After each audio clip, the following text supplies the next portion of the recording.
Ada orang yang kepergok selingkuh, lalu kemudian ngomong, padahal aku udah beliin kamu ini terus loh. Produknya ternyata produk endorsan. Bayangin, jadi mereka bikin konten, orang selingkuhan, padahal aku udah beliin kamu produk ini terus loh. Ini kan yang kamu mau, ini kan yang kamu senang banget, aku udah beliin loh di depan kamera tuh. Jadi sekarang ya, balik lagi, craving of attention ini datang daripada perilaku-perilaku apa? Impulsif tadi, yang akhirnya membentuk orang untuk oversharing. Akhirnya, orang-orang jadi berganti nih sekarang nilai dan culture-nya.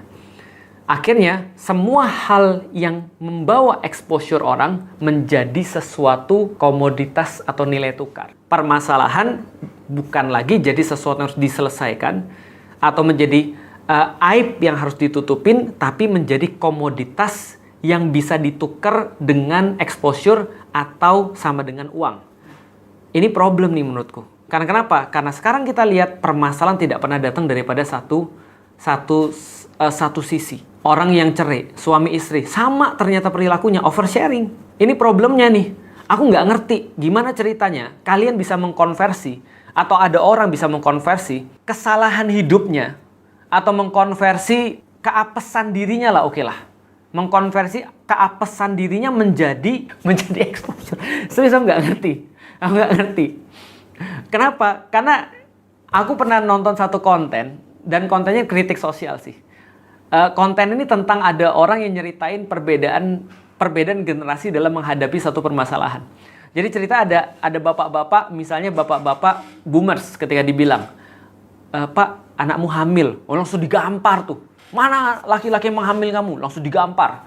Terus cerita anak milenial ngomong bahwa dia sudah hamil. Apa, siapa yang hamil kamu? Marah bapak ibunya walaupun nggak ngegampar. Terus tiba-tiba ada Gen Z yang bilang, saya hamil. Terus dia bilang, bagus, segera kontenin. Karena ini adalah sebuah exposure. Dan ini nggak bapaknya, nggak suaminya, nggak bininya, sama. Menjadikan ini sebagai kesempatan untuk bisa exposure-nya tinggi. Dan ini terlalu banyak kita lihat dan jadi contoh masalahnya. Terlalu banyak kita lihat jadi contoh dan membuat orang untuk mau dan mengulangi formula itu. Jadi itu udah jadi kayak formula kalau lu mau famous.